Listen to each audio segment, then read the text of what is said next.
Hey guys, Rob from the Off-Grid Tiny House. So, I have a project in mind, and I'm not sure when I'll be able to accomplish it, but I've seen it on YouTube and it was pretty friggin' sweet, and it has something to do with a thermosiphon, so I'm gonna incorporate my barrel stove right here and see if I can do some magic with a thermosiphon of some kind. So, gotta get the materials together and we'll figure out that. I'm still in planning phase, and getting the materials is going to be a challenge because we're still on pickup only and online orders and on with the BS because of the sickness, which I entirely think the government has botched because of the way they handled it and are still handling it, but that's just me. I guess they're just politicians and do not know what the hell they're doing. So yeah, just horrendous stuff going on. Anyways, yeah, so I plan to get some surplus ammo cans from a military surplus store and a bunch of tap fittings and other such things, and we're gonna make something pretty special, I think. But I have to do some more investigating online to see if they will ship said items or not, or what the story is, because there's a lot of nonsense going on out there. So it is what it is. I'll get back to you later on in detail with what I'm thinking about. Actually, I might go over to the whiteboard and show you, so hang in there. Hey guys, Rob from the Off-Grid Tiny House. Gonna talk to you about a little thermosiphon idea I got coming for the Off-Grid Tiny House project here.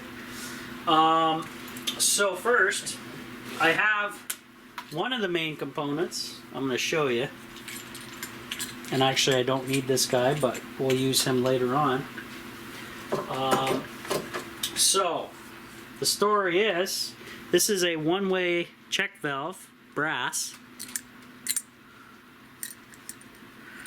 So, it allows liquid to flow in one direction where that arrow says. How I only. Okay, what's that have to do with a thermosiphon? Let's get into it a little bit, guys. So, I have my stainless steel coil, or worm, you could call it, if you know what moonshining is. So, first I'm going to draw the barrel stove. So, let's draw the barrel stove. Put some legs on it and the flue. Up she goes. Barrel stove. Hopefully you guys can see that pretty well. No issues. Perfect. So on the bottom of the barrel stove, or the ass end of the barrel stove, I want to attach that coil of stainless steel. I'm just going to draw it like a spring. I'm just going to basically have it pressed up against the back end of the barrel stove, because it's flat there, and I can just butt it up with like a pressure fit of some kind. And so that will be the heat source. So there'll be just water in this, okay? And from the water, there's actually two lines that come off of this thing. So one's here, one's here. So let's say this is an in, and out. In and out. Maybe I'll be able to try that fast food someday. Maybe not.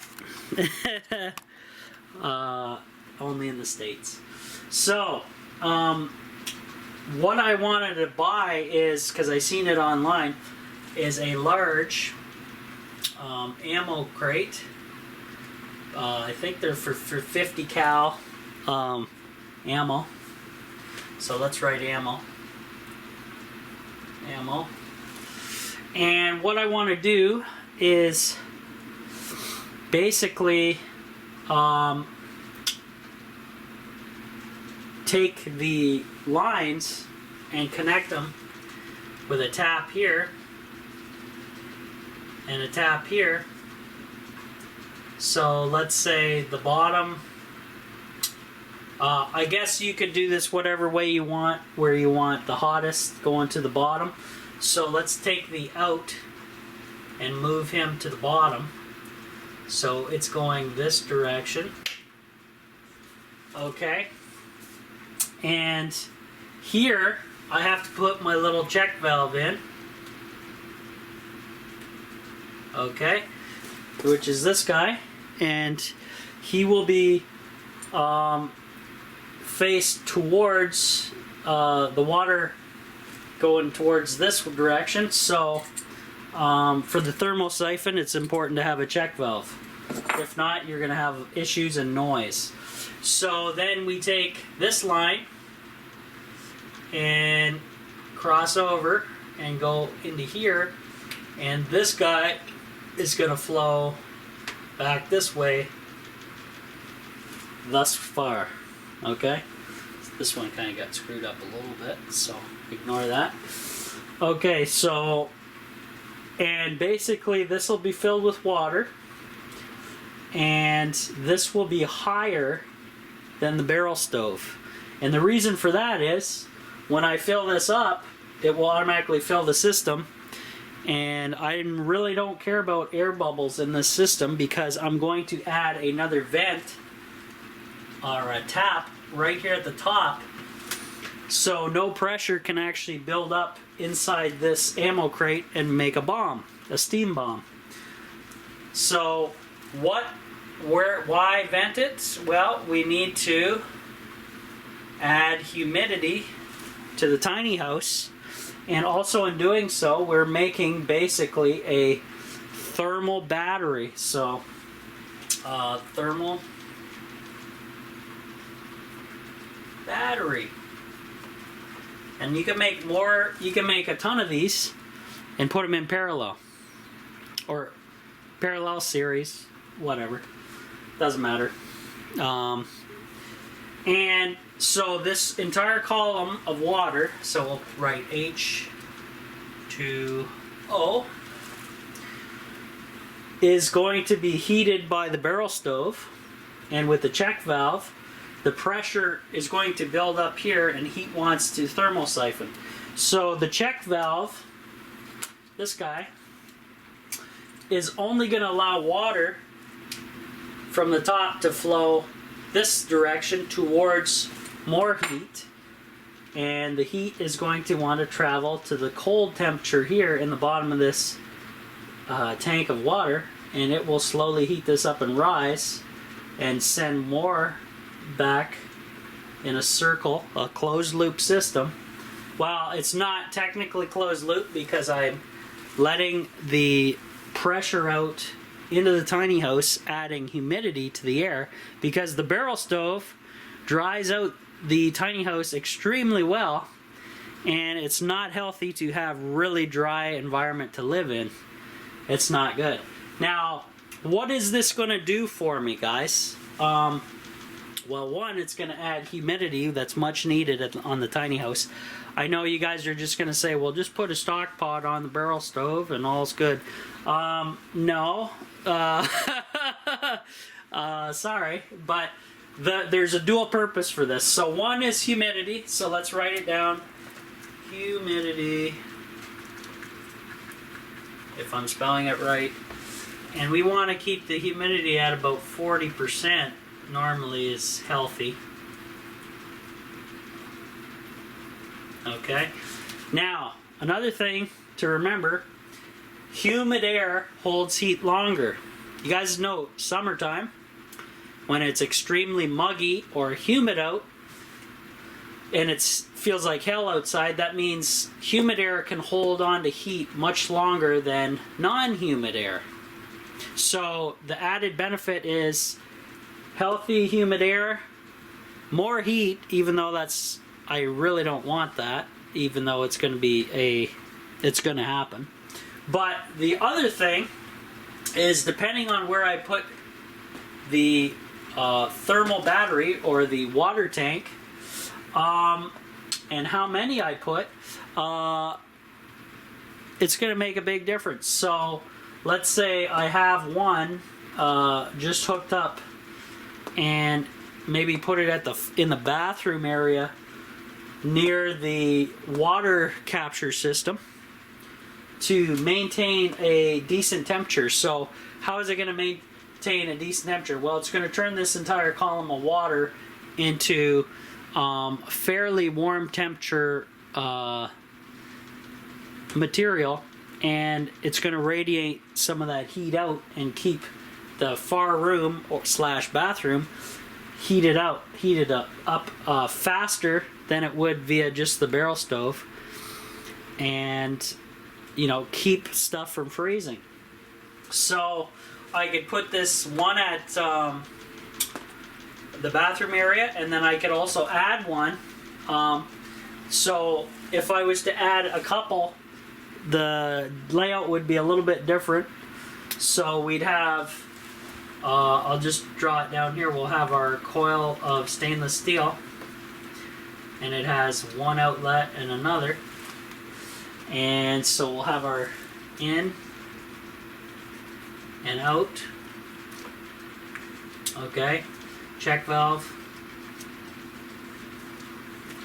And so what we can do then is take, I'm just going to do this really short because I don't have the space, right? Let me tilt the camera down actually so you guys can see. There we go. So let's say we have one battery, one thermal battery here at one end of the tiny house, and then we have another somewhere on maybe the opposite side of the tiny house. Okay, so then what's going to happen is we got to take our out, and we want to go all the way back and into the bottom of this one. And maybe what I'll do, little paper towel, is redraw this line, you guys can see, and move him to the top, and then down to the bottom, and then out the top again up here. So I'll write down thermal battery, and I have to put a vent in both just in case. So we got a vent here, squiggly lines. Now the purpose of the vent is we don't make a pressure bomb with steam. Steam is incredibly dangerous if you know anything about it. So barrel stove, I'll draw that back up here. So zip. Oop, I made it a little longer. Legs and flip. Barrel stove. Alright, so basically the stainless steel will be butted up against the back flat end of the barrel stove because this gets fairly hot. It's nice and flat surface. The water that's sitting in there will take a while to thermosiphon. Almost takes 40 minutes to an hour in most cases. But the check valve helps extremely well with that. So as the water heats up, it's going to want to start pushing its way out of there, out of the tubing, and it can't go this way because of the check valve, so it's forced this way. So we'll put some arrows. Okay. And I dropped it into the bottom of the first thermal battery with a vent, and then we went to the very top, another valve here, to the bottom, up to the top again, and another exhaust. And so this is going to add humidity to the tiny house. It's going to move heat quickly within 40 minutes or to an hour of a fire in the barrel stove, and it's going to start the thermosiphon process where, without electricity, without pumps, all I have is a check valve. The heat itself will cause a thermosiphon. So what does the thermosiphon mean? It means thermodynamics. So hot water likes to rise as opposed to cold water that likes to stay flat where it is at the bottom. Okay, so that's going to make, once this starts moving, it's going to then push this way against the check valve. So I got to draw my arrows in, which I forgot. Arrow, arrow, arrow, and arrow. So the water is only going to go this way, back into the heat source, and on and on and on it goes. No electricity, a little bit of money to set it up, and the biggest thing is hiding the lines from the tanks on either end of the tiny house.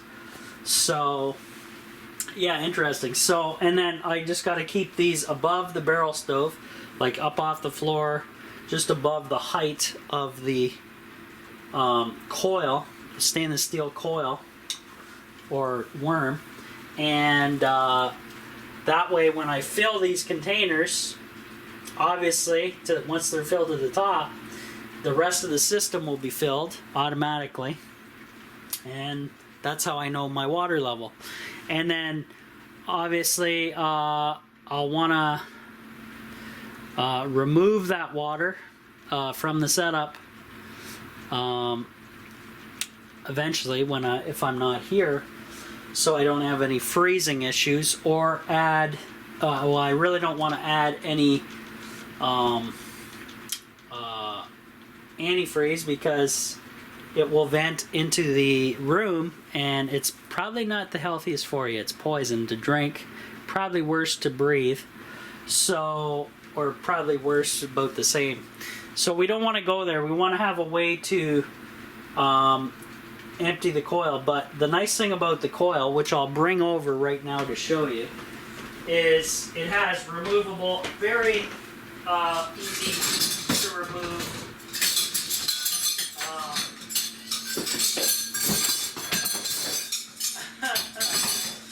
very easy to remove clamps. So here it is here. I'll zoom back out.